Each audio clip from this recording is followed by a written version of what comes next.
Yo, I don't know whether I'm sitting down or standing up. Sitting. All right. How do I stand? Feet.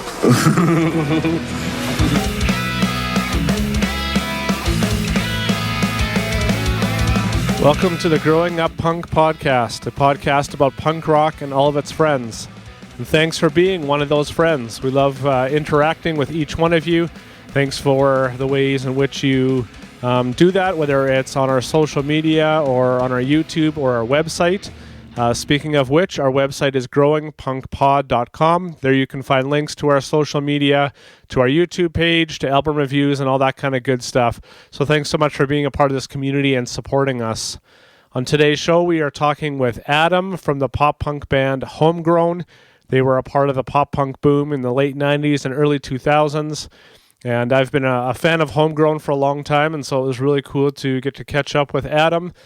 Some of the things we touch on is how we got into music, what the scene was like growing up kind of in Southern California, and then also what it was like to get signed to Drive-Thru Records and to get on some pretty big tours, and kind of what that held for the band, and then also kind of what brought the end of the band, and a lot of other stuff as well. What's really exciting is that Adam is working on a new project, a new music project, and so we get to talk about that a bit as well. I got to hear some of it, and it's awesome, so you should be really excited about that.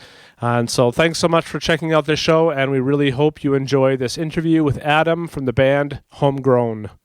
So how did you get into music? Like, what are the kind of the earliest memories you have of music impacting your life? Gosh, I didn't pick up a guitar until I was about 14. And that was just, I don't even know why I did it, to be honest with you, because my family isn't terribly musical. Like, I grew up with trumpet and stuff like that, but like music around the house, like we were in a family that was like into music and into records and stuff. We just kind of, music was an afterthought. Yeah. So to this day, I couldn't even tell you why I actually decided to pick up a really crappy electric guitar with a speaker built into it that didn't work. But I think probably getting exposed to, I have a memory of, and it's so odd, this one always sticks out, but I think it was about like 89 or 90, and some friends of a friend of mine pulled up in a beat up old van with old newspapers, a bunch of political stuff all over the van, and like weird like zines and cutouts and spray paint on the van. And I get in the back of this thing, and I'm just like this suburban kid, and I'm like, what in the world is happening right now? And I heard Operation IV. Cool. And I was like, I have never heard anything like this in my life. And, you know, it's that feeling you have when you hear something new or like a new band and you love it, right? Like instantly you have like a feeling of, you feel good. You almost feel cool. You feel just by association, just by listening and knowing it, you're like, you know, like that's identify, you know, that's me. So I think that sort of perked my interest into sort of music and some of that sort of pop sound and a different sound than what I was hearing on the radio and stuff. Yeah. So what about that music stood out to you? Was it the lyrics, the music, the energy to it, just the way it made you feel? Yeah. Check. Everything you just said. Yeah. Yeah. I think it was it was that moment too, right? Like that moment for me, I felt like I was in a situation where it's like, it just made me feel cooler than I should have felt cool. Like I felt I was kind of more this shy, quiet kid, and I was invited into a world that was a little bit like bigger and broader than I'd experienced. I was accepted into it, and and the energy, like everything else on the radio, is kind of pop and put together. And it was just, I mean, I go back and listen to it now, and I mean, it just, frankly, I mean, the recording stuff is garbage. It's like, it's just, but it doesn't change how great the music is and the energy, and just like you could feel the moment of it. And so it doesn't really matter to me how bad, you know, the recording is. It's just, it captured a moment, you know? Yeah. So would that have been the moment that kind of propelled you forward? Like you started searching out more bands or music or started playing guitar more after that, or how did that kind of progress? I think, it was kind of, I was around a friend of mine who was like starting to get into like records, and like that was when tape cassettes were like, more people are getting tape cassettes and stuff. Just for reference, time reference, like I remember hearing like Quiet Riot and stuff, and they're like and at the time like really evil band and stuff like that. And I just started getting exposed to more of that sort of underground, sort of metal-y, glam metal, whatever those sounds were. Yeah. And I found myself interested in it. So I probably got slow cooked into that whole sort of sound probably for a couple years. So.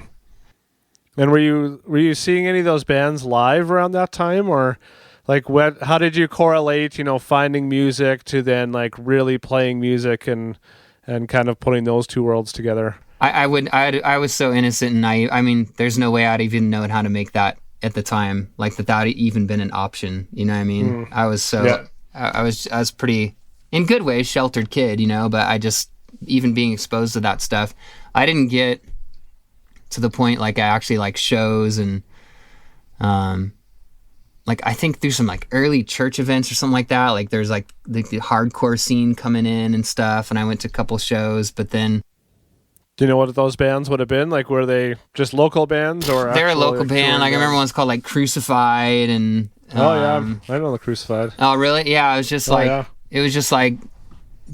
it's just different, it's like a scene that, is like music that you as like a younger person identified with. It's just wasn't what your parents are doing, it was like just so much energy, Yeah. But yeah, I didn't get involved into like shows and stuff, like even with Homegrown, until like back in the day in California, it was like backyard parties were the thing. So it's very common to have, backyard parties, and you'd make flyers and you'd get them at Kinko's or something like that, get them all printed, and you just markers and cut out things from magazines and put together something and said, Toby's backyard party, $4, keg at the whatever, and you go to like freeway off ramps and on ramps and stick them on there, or go to like local shows and give people flyers. It was just kind of very organic and raw back then. Sort of started with parties and things like that.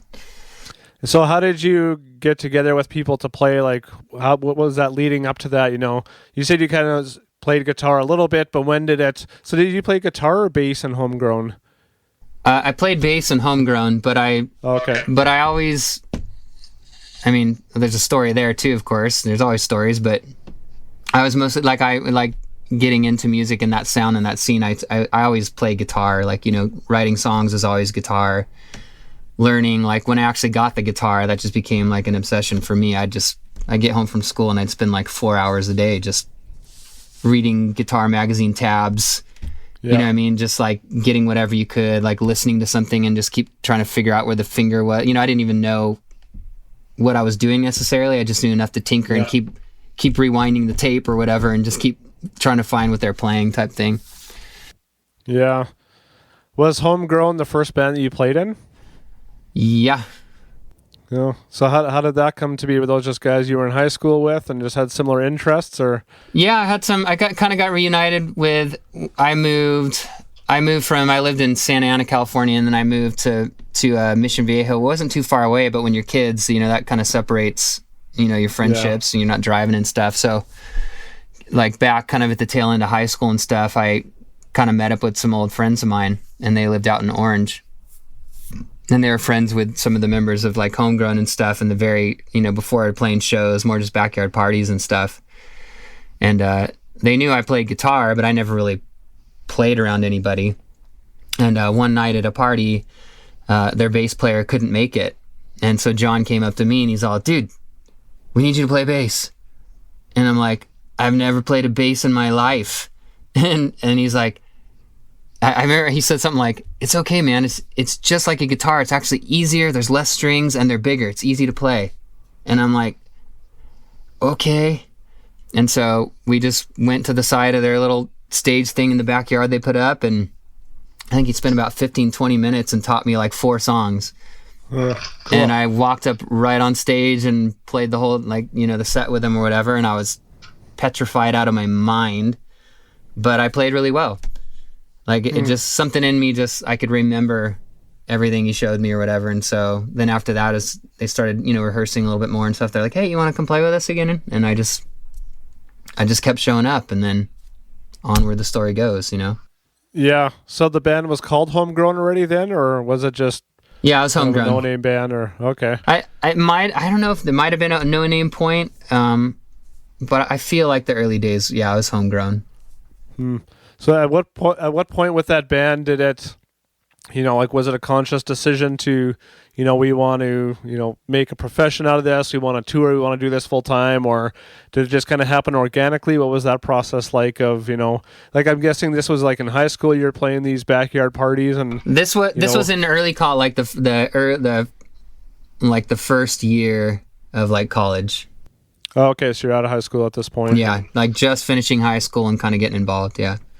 Okay, so everyone's in college, like that's the path you're taking. When does that switch to music, or how does that all play into each other? Well, I mean, college was just college was, I don't know what in the world I'm doing with my life, but I know I'm supposed to go to college, Yeah.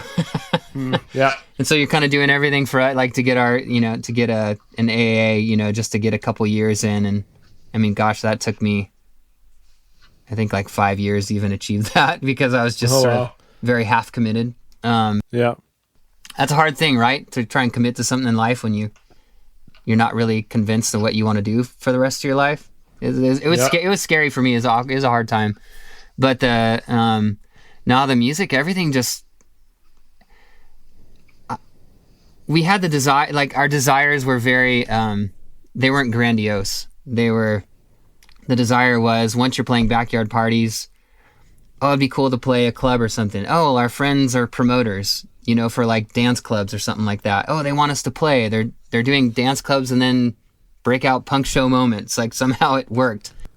And we'd be like, oh, we're playing clubs, and it's like, wow. And then, oh, if we could only play a venue, like an actual rock venue. So it's kind of like each step you just kind of like look a little ahead, but there's no plan. I mean, it was like, Yeah. we were just young punks just playing music, doing a couple covers and just having fun, and then just kind of going, oh, it'd be cool if, and it just kept happening, Like if we played with Face to Face, I remember we said, that'd be so awesome, and all of a sudden we got a show with Face to Face at the Ice House, and it was like, oh my gosh, we did it. And it's kind of, just one step from there up. Yeah. So did you guys finish college, or like, was it, did those shows kind of push you to be like, okay, let's try do this on, a national scale, or kind of what was that kind of shift from, it just kind of being kind of a part of what you were doing to, or was it ever like, I don't even know, like, was Homegrown ever like, a full-time touring band, or was it just kind of in between of work and life and that kind of stuff? Yeah. I mean, it started out in the early touring. I guess I should back up. What kind of pushed us to that point is we had developed like a really good local following. Like the local SoCal scene was pretty lit back then, and then we got the attention of a record label called Liberation Records, and we put out just one song, and he wanted to put together like a compilation of a bunch of bands. At the time, that was kind of a new thing, like that you would actually do a compilation for punk type bands. Like now it's pretty common, that type compilations. Yeah. Back then that was unheard of, and so we were fortunate enough to be a part of that, and put the song "Face in the Crowd" on there, and then we went out on our first U.S. tour with a band called the U.S. Bombs, another band called the Grabbers, and I mean that was a wild tour, but those guys are great guys. I mean, they're just wild and crazy. But we had great response all over from this one song. It was crazy. He was selling tons of copies of it. I mean, it was like a phenomenon. And then he asked us you guys toured off of one song? Off of one song. Wow. Yeah. It was crazy. So you just played that one song every night? We just played that one. Just that one song on loop. Yeah. It was a 15-minute song. No, Yeah, I mean, when that song came on, obviously it was like a big deal, like for the kids who knew it and stuff. And obviously going out with the US Bombs and Grabbers, there's, obviously like a, built-in sort of audience in places. Right. But from there, they asked us to do a full-length record. And so that really sort of started the journey to where, okay, like, the whole college side, what are you going to do for a living type thing. When we got the record, it sort of started making a shift. And what was that record called? That's Business. Okay. And is that the one that you did with Steve Kravac, or was that the following one? That was Steve Kravac, yeah. Okay. Yeah, I saw you interviewed him, which is awesome. Yeah. How did you guys hook up with Steve, and what was that process like? Because he would have been like fairly new to recording then. Like he hadn't done any like bigger albums at that point yet, right? I don't remember. I know he's like working with like 10 Foot Pole and stuff. Like he had some connections.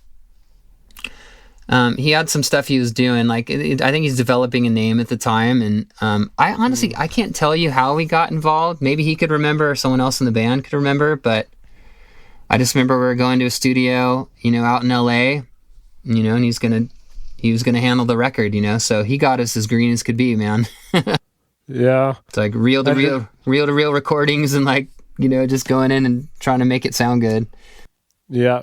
And so did that having a full record, did that kind of propel things for you, just knowing, okay, we've got, these 10 or 12 songs kind of behind us, now we can really kind of push forward?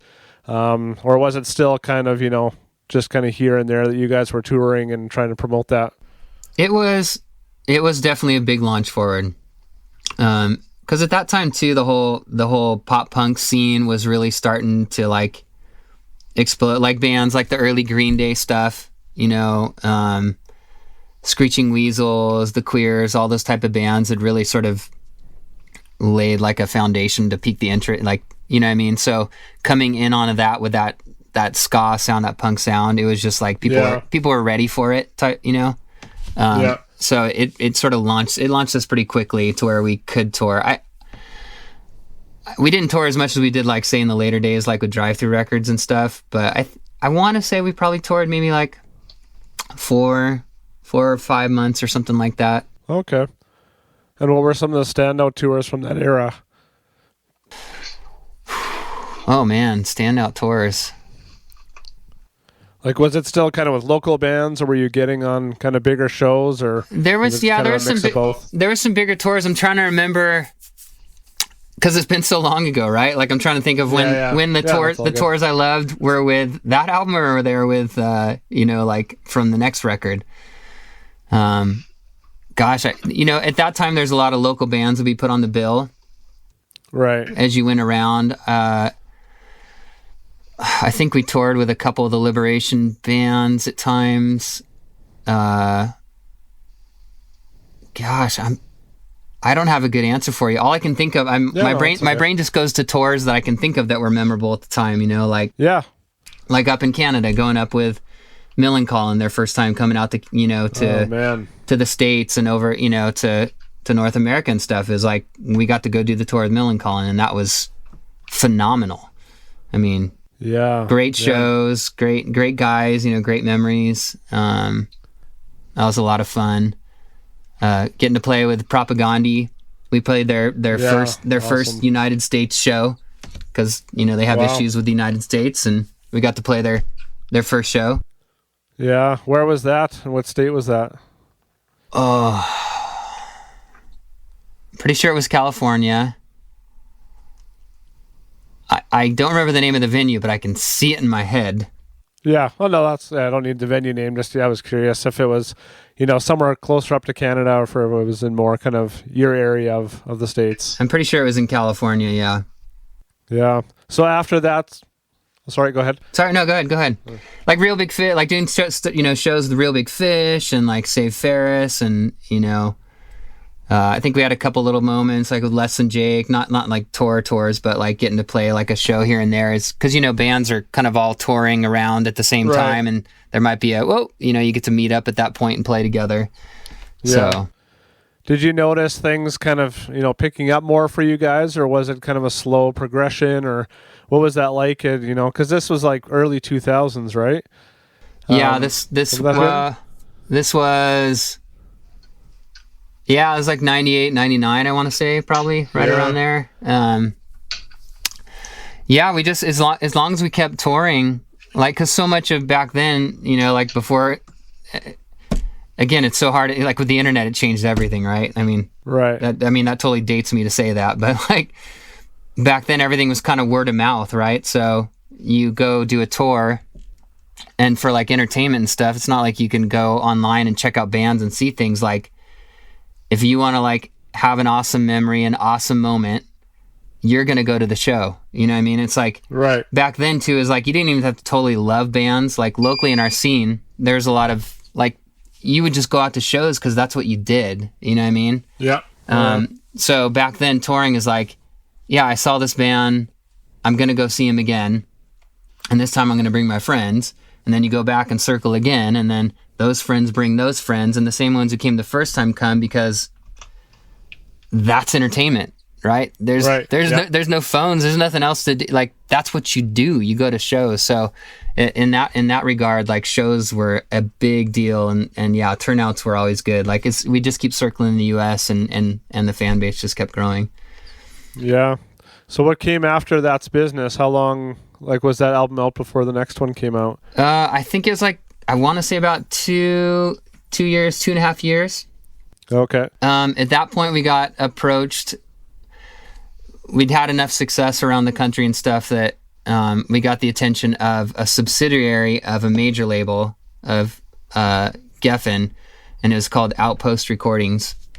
Okay. And they're obviously able to offer like, good funds to go, really mix and record a record like with a good strong budget, some video budget, some of those things like tour, big tour support, and things were just kind of like, oh yeah, this is cool. This is like, this feels like next step type of thing.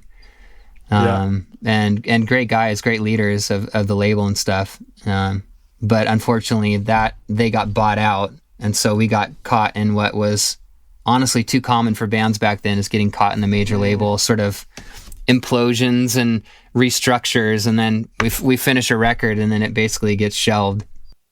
Oh man. So it was... Yeah, that's unfortunate. That's such a common story for bands from that era. Yes, it was. It really was. And we were kind of like, they basically said we can't really do anything with it. And, we can't like promote it or put money behind it. Tour support wasn't there. And we just kind of all as a band just talked and said, it's kind of a decision point. Like, what do we want to do? And we're like, we like this record. Let's just go tour. Like, let's just do it. Let's just do it ourselves. Let's keep doing what we've always done. And so we just grinded. We just like, for the next couple years, we toured for like 10 months out of the year. Yeah. Wow. So yeah, obviously at this point you had made the choice of, we're going to pursue this with, all we are and all we have, and just kind of making it happen. Just make a living off, shows, merchandise, and, because at that point we're, school's all hindsight, jobs are all hindsight. It's like, it's feast or famine, you work and you play and you survive. And I mean, aside from that, it's kind of all we knew. And it was like, it's like the time of your life type thing. It's kind of an incredible thing to just show up and, have those type of connections everywhere you go. It's, it's like you did all the touring and stuff, that just that energy and that excitement, the anticipation. There's just something, there's a thrill there. It's really special. Yeah. And how was were you guys getting along as a band, or was this time, because you're kind of grinding, but not really sure, if it's going to be productive, you don't have a label behind you. Were you guys just feeling good and energized about that, or was it, stressful, or kind of what was the dynamic in the band at that time? It was all of those, all the time. Yeah. It was like, it would get stressful sometimes. I mean, in a sense it's good, but also when you're kind of circling places more than a few times, it does get a little bit harder to keep people's attention when you have the same material, right? So always having to sort of reinvent your shows, reinvent how you present yourself. We were big into like show banter, like humor, theming out tours, theming out shows. Like we'd always try and sort of package it in a way that like, yeah, you want to come back because if you don't come back to this one, you're going to miss something. Right. But for the most part, we got along. If anything, me and John bumped heads the most.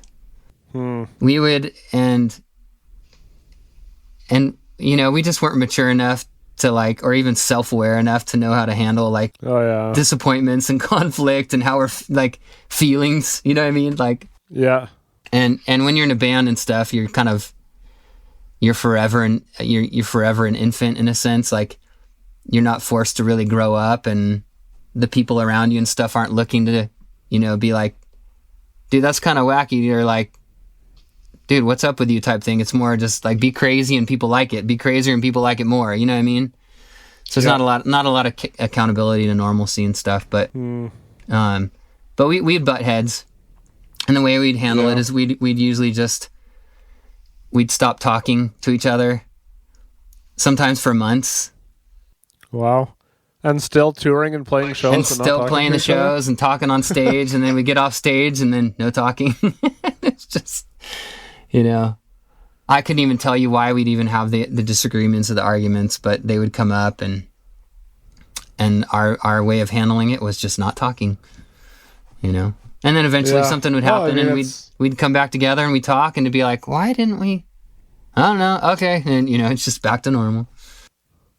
Well, yeah, nothing really prepares you for that, right? Like you don't know, what it's, I guess the same with anything, right? You don't know how to be a parent until you're a parent or if someone teaches you, but there's no one really teaching like, okay, this is how to be a touring musician. This is how to communicate. This is how to, et cetera, right? It's all learning on the spot and just hoping everyone can kind of, pick up the pieces as they fall, so to speak. So that's, pretty normal, I think. Yeah, and just, because you're out, you're doing stuff, like you're not communicating well with each other. Like you go out somewhere like, dude, we got to go. We got to drive overnight or whatever. And it's like, where's so-and-so? I don't know. It's like no one has cell phones and stuff either, right? It's like that, in the early days of those things actually being affordable and stuff. It's just kind of like you're gone, you're just waiting around in a hotel. Dude, I hope they show up because we got to leave, It's like just stupid things like that, Stupid band stuff. Yeah. So what kind of leading up? So Kings of Pop was the next record after that. That seemed like a big shift for your band. I mean, that's the album that I know the most. And as I've gone back to the older ones, like there's a big jump, just in sound and production and kind of the way the band sounds and the songwriting. And so what kind of happened in that time? I mean, obviously there's lots of experience of touring and writing and that whole thing, but how did that album come together? How did signing with Drive-Thru, kind of that whole shift of kind of from what I can remember of that time, kind of propelling you guys, because that's when I would have heard of you, was on that album.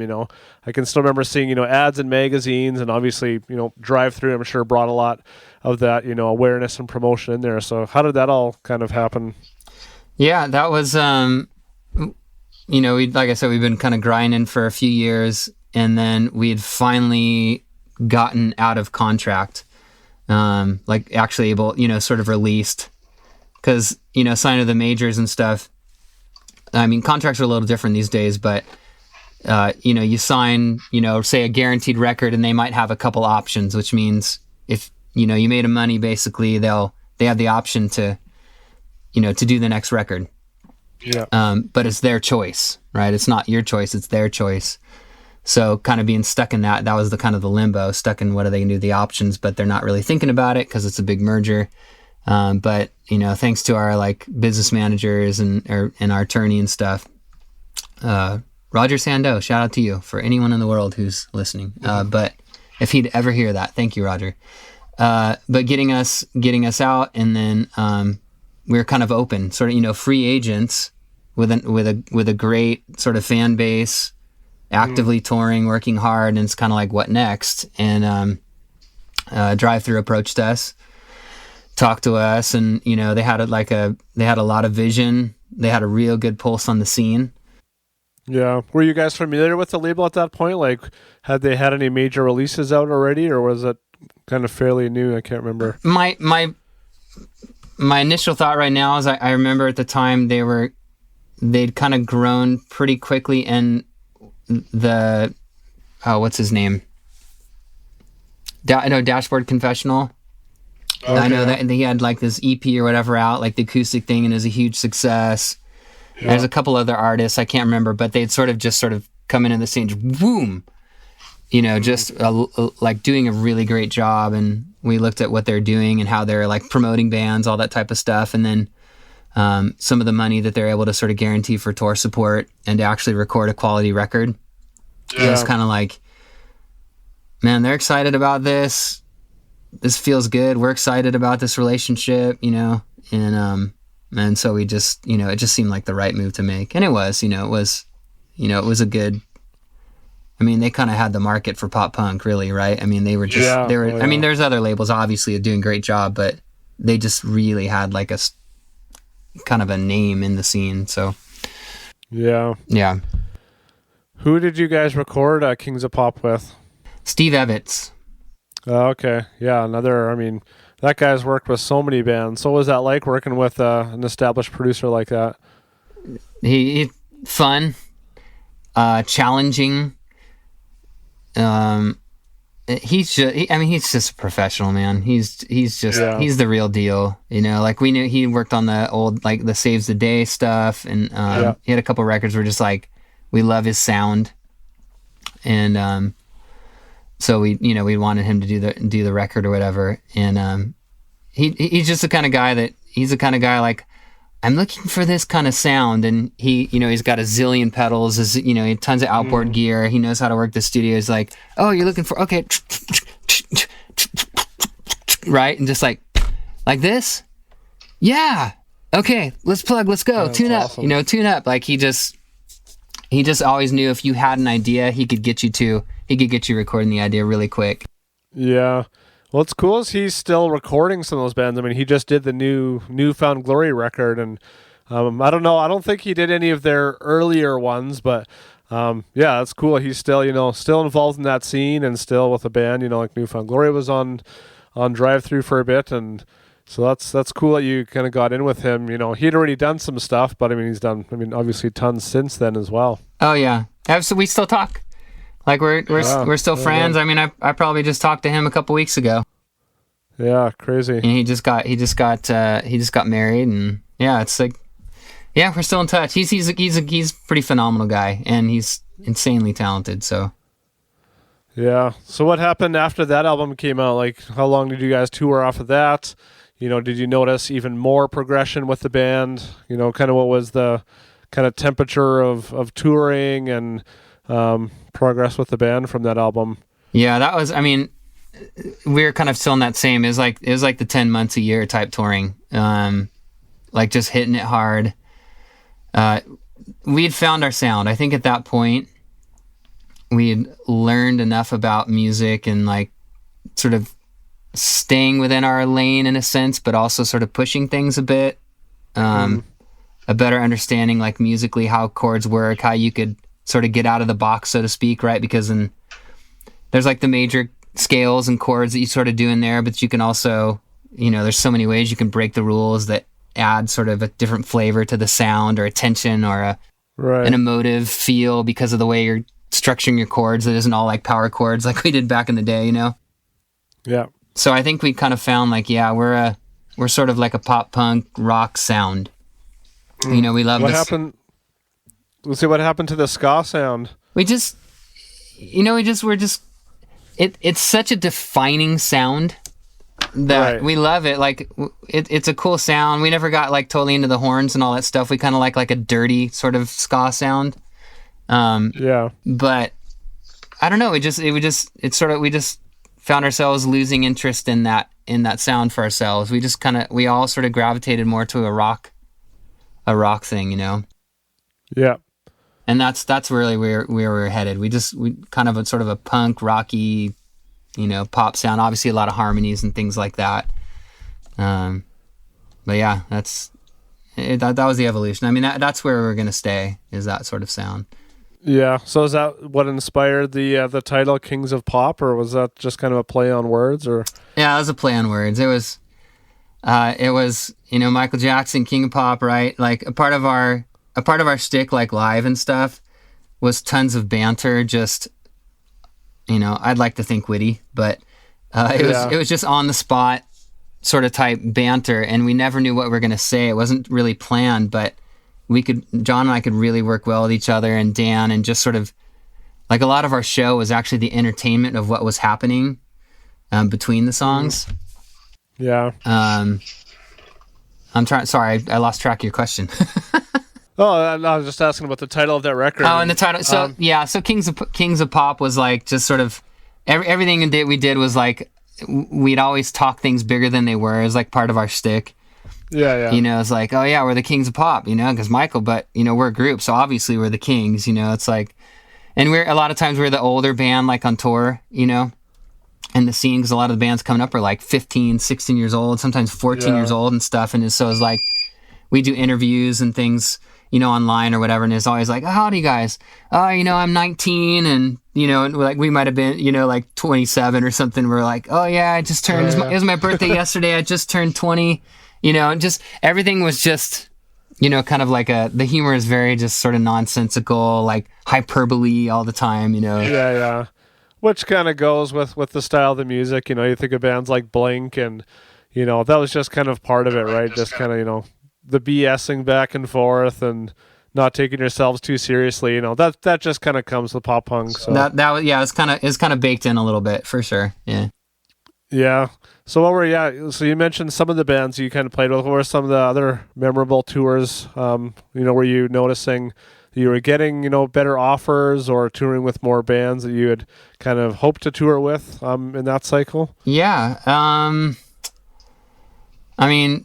Tours with like Blink were pretty major tours. Oh, you guys toured with Blink. Awesome. Toured Blink, a few times. Like Good Charlotte was really good tours. Yeah. Wow. All American Rejects, Torn to Millencolin again, Unwritten Law. Oh gosh, who else?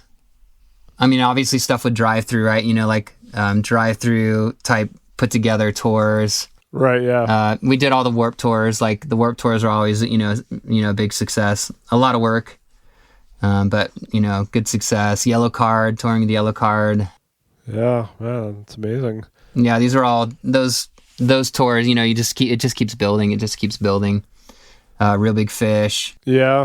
Those guys are monsters on tour. It's like they still are, as far as I understand. They still go out and sell out everything. But those are some of the bigger tours. And then like Something Corporate took us out on our first UK tour, and that was incredible. It was like the work we did in the United States to build up our fan base that took, it's like 8 years in the making, right? To get to this point where you're kind of confident in touring and have like good draw everywhere. It's like we go over the UK one time and we come back and it's like all the shows are huge. It was just like, wow, man, we don't deserve this, but this is incredible, so like Finch and all those bands and stuff like that. So yeah. Man, I love that era. So many good bands from there. Right? So a lot of good bands came out at that time. Yeah. Yeah. What was the first year you guys did Warp Tour? Do you remember who were the headliners that year? Oh my gosh. I'm sure like NoFX was on it probably, and like Bad Religion and those type of bands. I'm trying to remember. Yeah. Well, it's hard to remember every Warp Tour because some bands play, almost every year. And yeah. And Warp Tours are like, if you're not in the bus, they're not around anymore, sadly, but Warp Tours were a lot of work and a lot of driving. Like we got to a point where we could do the buses on them and stuff, but it's so expensive to have a bus. It's like, oh my gosh, why are we spending this much money on a bus? But when you're in a van or whatever, you had to stay for the whole show, right? So you have to get into the gate, in the morning at a certain time. Right. And then even if you played, say, at 10 o'clock in the morning, you would have to wait until the evening to leave. It had to be until the show was over. Like that was that was like their etiquette or whatever. So it didn't matter if you had to get, 10 hours to the next show or whatever. So a lot of drives if you're in a van, right? It's hot. Like if you're in the South, it's hot, it's humid. You play your show for half an hour and then you're sitting around all day, and you think that's cool. You get to go see all your bands, but you've already seen the bands 20 times, right? You don't love them that much. And then you're just sitting there and you're just hot and you're burnt out and you're tired and you're waiting. And then you got to drive overnight for, 10 hours. And then maybe 4 more nights in a row, you're driving overnight. You're not getting showers, Yeah. If you're in a van or whatever, or an RV and you go on the Warped Tour and you survive, then that means you are meant to be a band. Because if anything's going to break you, it's the Warped Tour. Yeah, there's a price to pay. I've heard from lots of bands, right? It's an amazing tour to get on, but it's definitely a gruel. But yeah, I mean, sounds like those were great experiences for you, and I'm sure you made some, lifelong connections with bands on those tours. Oh, for sure. Yeah, I mean, it's an incredible tour, and it's Kevin Lyman's his thing. I mean, he nailed it. I mean, he got it for sure. Yeah. It was cool.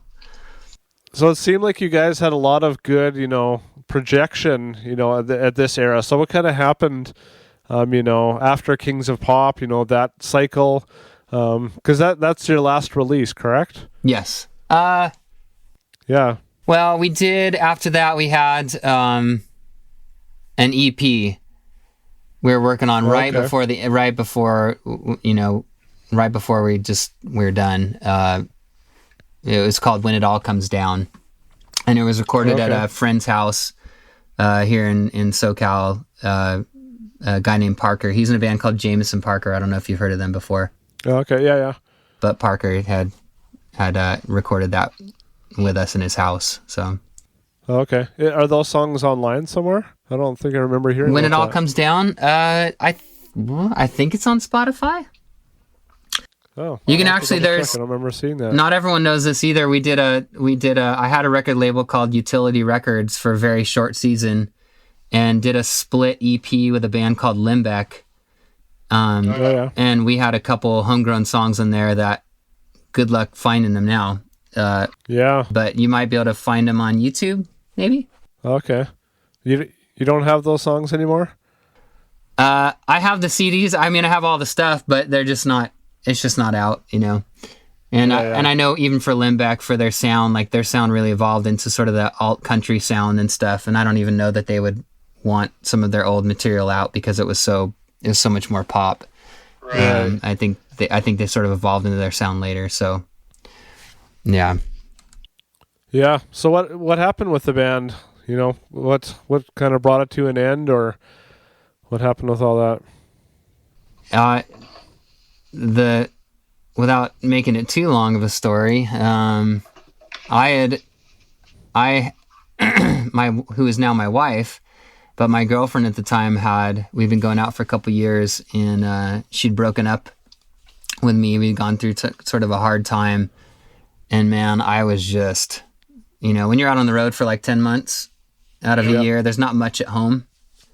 And there's just not much stability and stuff. So you really kind of need to find your anchor points at home. And she was like mine for sure. And when our relationship was over, man, I just tailspin. I was just super depressed. And it was a really, really hard time. And I mean, for me, this kind of gets into, more of a spiritual part of my story. But at that time, I'd been religious, been like, had a relationship with God when I was younger, and just in the band years sort of giving it up. And at a low point, I just started hearing God talk to me again and challenge me on what in the world I'm doing with my life and why. And I didn't have a good answer, and I was pretty broken. And I just felt like he was telling me like, hey, it's time, are you willing to let this go and trust me with what your future could be? And that was a little battle, like, to actually be able to like give that up, because that was all of me. That was my identity. I worked my whole life for all that. And of course, if I leave the band, that really, that changes my friends' lives too, so it's a very, very complicated situation. But for me, for my life, I knew that I needed to leave Homegrown and stuff, and nothing against the guys or anything like that. It's just my lifestyle. It just wasn't good. You know what I mean? Like, I wasn't living up to who I really was supposed to be. And just being in a band and doing that type of lifestyle, I just couldn't do it. Yeah. So the rest of the guys just decided just to call it quits then when you... They did. They had a friend come in and play bass, and I think they might have toured maybe once or twice after that. And then they called it quits. Yeah. I mean, it's tough. I mean, John is super talented. You know, he sings half the songs, half the records and stuff. He's, you know, super talented guy. But I mean, it's hard. Like, I know it's like when a singer leaves, it's, you know, it's a big part of the band. So it kind of, I mean, it really disrupts things. There's like, I mean, no offense, I know you're a drummer, but a drummer could leave, and if, you know, if they're not like a big imprint on the writing or the sound or the different things or singing backups or something like that, it's like, yeah, you're going to piss off some fans, but you can hopefully find a drummer that can play as well and fit back in or whatever. But when you have a singer leave, it can be pretty devastating to a band. Yeah. So. Yeah. And so that kind of ended that chapter. And yeah. So what, you know, kind of post, so what year was that? What would that have been like? It's like 2004. 2004. Okay. So what, I mean, we talked a bit about music, you know, before we started recording here, but kind of, you know, the last 15 years, what has kind of inspired your creativity or your continued engagement in music? And I don't know if you want to share kind of what you've been working on. Yeah, anything like that. Yeah, sure. I've been, so, you know, there's all kinds of stories within this, but, I've been serving at a church for like 13 years now. I've always been really interested in like studio stuff, studio gear, mixing, engineering, and all that type of stuff. And I do all the music here at the church. And so doing music, like releasing some music, it's called Bridge Life Music, the label we have here. But now I'm 45. And to fast forward to sort of present time, probably when I was about 41 years old, I hit like another wall, like a middle-aged sort of crisis of, I'd say kind of like more self-examination, I think, than I've ever done in my life, and really sort of reflecting on choices I've made, what led me to who I am. Things that shaped me even as a child and how I play those out today, and relationships, conflict, and like how that's steered my whole life. Just all kinds of things, right? I just got really reflective, and it was good, but it was also, I felt like I was like, man, I just got really depressed. I thought, man, there's just a lot of things I felt like I should have figured out by this point in life. And I got overwhelmed with like a tsunami of things I realized, wow, I've been so naive to, and I haven't been so aware of some of the things and decisions I make and still make, you know, and not like major, like bad, wrong things or something, but the way I deal with relationships or conflict and stuff like that are rooted back even to childhood things. And I just got so overwhelmed. I just went through probably a good year of some pretty severe depression. And that was hard on me. That was hard on my family. Hard on my wife, my wife. I've got 3 boys, but holding on to my faith and stuff. It wasn't like a quick, like, oh, I'm out of it. It was like a slow rise out, and now I'm about 2 months away from finishing a record, and it's all about sort of coming out of that season, because I was like, man, that was dark, and I gotta imagine that there's a lot of people going through stuff like this who need need a connection, or at least need some like language for understanding, like maybe to identify some of these things and to help like have a way maybe to get out, or have even someone to talk to get out. And I was like, I gotta step back into this. Like, I love punk rock. I love that sound. And I just started writing. And I usually would write the music first, like with Homegrown and stuff. And like New Year's Day, I was in a band called New Year's Day for a little bit too. Yeah, I was going to ask you about that. Yeah, and we can go back to that for sure. But now I'd written lyrics first and just put because I had so much I wanted to say, and so the writing flipped for me. Now I had something to say, and I had to put it in music that I loved, and it became so easy for me. it was like riding a bike. I stepped back on. I'm like, oh my gosh, I love writing this stuff. Like, I love the punk sound. I love the harmonies. I love the melodies. And so I'm going back in. I'm diving back into, pop punk again. So, we'll see what happens with that. We'll see what happens. I'm calling it Radical, and we'll see what I do with the project. I have no idea right now. Yeah, that's awesome. Yeah, that's funny you mentioned New Year's Day, because I was sharing with a friend today that I was going to be talking with you, and so he just sent a message like, "Oh, was he in like New Year's Day after?" I was like, "I can't imagine." So that just seems like such a different type of band, but then he like sent me I don't know if it was from Wikipedia or something, and I was like, "Oh, okay, I guess it is." So yeah, what happened with that, and kind of what was that connection? Were you like an original member, or? I was original member. So when I'd gotten married, I was working. I was doing drywall and odd jobs, right? Because once you get out of a band, you realize I have no life skills, so you start doing whatever you can. So I was doing drywall and stuff, and then I got and then I started selling like outdoor patio furniture and stuff, and I was making a pretty good living. And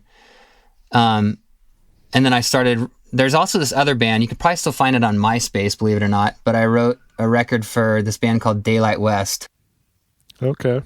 And it's more of like a sort of mature rock, country sound, but really good songs. If you check it out, Daylight West, there's probably no one on planet Earth that knows that, except for you right now. Awesome. But so there's my friend Keith, who was friends with Homegrown back in the day, and I had lived with him for a little bit.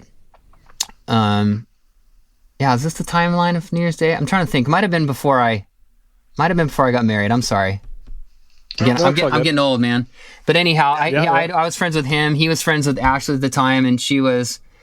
I got to know her a little bit, and she was just really like aspiring to like get involved in music, and I heard her voice, and I was just like, dude, her voice is phenomenal. And she was looking to get songs, and so I was like, what do you like? What are you looking for? And she always does like Not Scary Farm. She's like into very like sort of dark, sort of like. That comic, dark, whatever that world is, haunted type stuff. Yeah.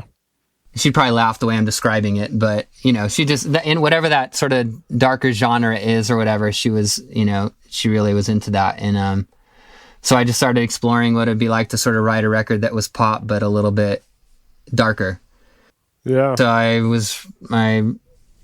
think I wrote the first EP, and then wrote all except for I partnered in some writing in one of the songs with it's mostly written by I think the singer from Fall Out Boy, I think, and the guy from Motion City Soundtrack. Okay.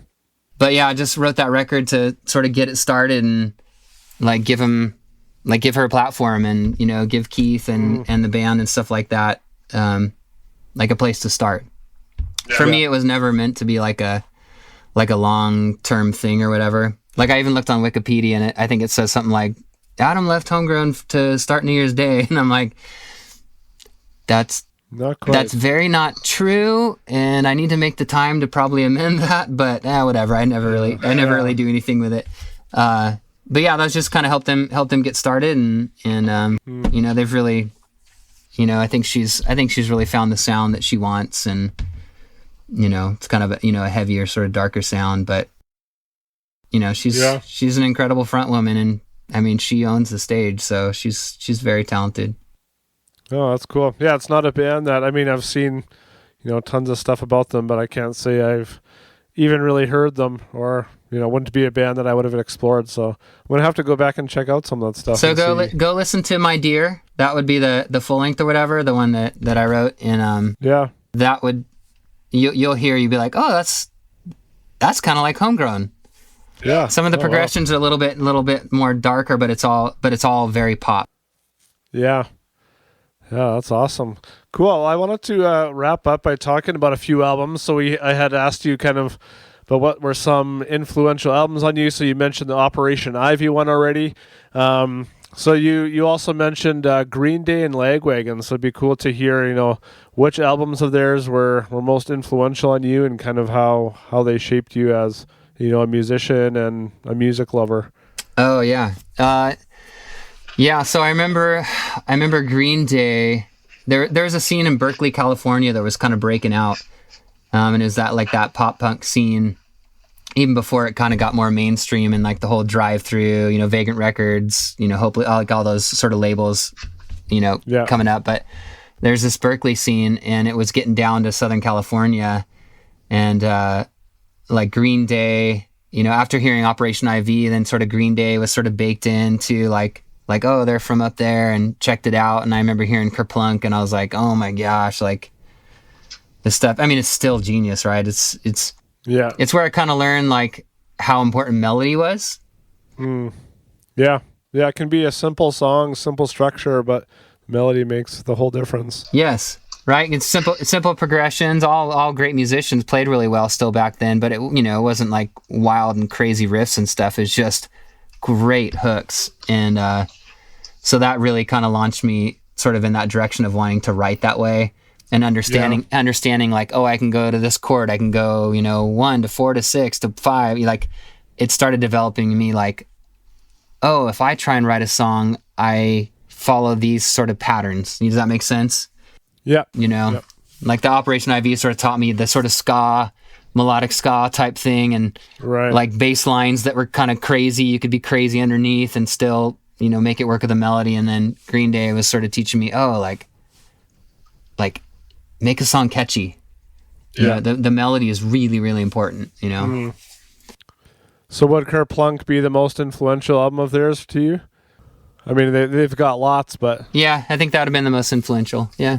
Yeah, which is cool because, I mean, everybody, kind of talks about the major breakout ones from them, so that's cool that, the ones kind of preceding that had that much impact on you. Yeah, for sure. I mean, that's with all that was out, like they were coming down. I remember I went to go see them in Irvine on the college campus or whatever. Was so excited to see them. They're playing upstairs in this one area. And I mean, scenes were like rough back then. Like the punk scene was, it evolved to be a little safer, but back then, like, I mean, there were skinheads and skins, like that was normal things. Like it was people getting beat up, ambulances come to shows. It was kind of a wild time. And sure enough, a riot breaks out, chairs flying off the second story, windows all breaking, show's over. I don't get to see him play. And I was like, gosh, dang it, But them, and then Lagwagon just then that sort of taught me like, oh wow, you can be technical and melodic. And I watched them play at Cal State Fullerton. They do a lot of shows at lunchtime on the campus there. Like different bands would come through, and I saw Lagwagon, and I just I watched the drummer, like that, that original drummer and stuff. And I watched their musicianship, how everything lining up, and it was moving beyond just the power chords. It was putting space and technicality and things in between melodies. And I was like, it blew my mind. I was like, wow, and then you start listening to like Propaganda, different things like that, and you're like, oh my gosh, you can put chord structures up higher on the guitar neck, and the bass can play something different, or like the bass can play a chord that's not the root of the chord but creates tension because it's playing the third or the fourth or fifth, or so that just started it. It all just starts opening up as you're learning about music, but they were definitely a part of that. Well, what's your favorite Lagwagon album? Like, would their earlier stuff like Trashed be up there? Or I was probably gonna say Trashed. I mean, Haas was like a big deal for him, right? Like Haas was a big one, but like, I think Trashed. I'd have to say Trashed. Yeah, they were actually a band I got into a little bit later. I mean, they were always on, Fat Records compilations, and I always liked those songs, but it wasn't until kind of years later that I kind of explored more of their discography. And so, I was just listening to Trashed, maybe a few weeks ago. And it was one I hadn't really even heard that much. I hadn't gone that far back, and there's definitely some great stuff on there. Good stuff, yeah. I think wasn't Duh one of them or two or something like that, an early release? Duh. I can picture, that like fat kid on the cover or whatever. I'm trying to. It's been a long time. I probably once we're done with this this podcast, I'll probably go out and bum some Wagon on the way home. Yeah, awesome, cool. Well, it's been awesome getting to hear journey through homegrown, and I just love hearing stories from this era. And this is actually the first Drive-Thru Records band that we've had on, and so that's really cool. And right on, man. Yeah, glad we got to make this happen. We've been talking about this for a long time, and so it's been great to have you on. Thanks so much for taking the time to talk with us today. Yeah, dude, thanks for your patience on working with my poor communication skills, bro. Yeah, hey, anytime to make it happen. Awesome, thanks, dude. Yeah, absolutely, man. First thing it gets to me is how paranoid the guy is. I mean, we're the ones laying our asses out there for the whole wide world to see.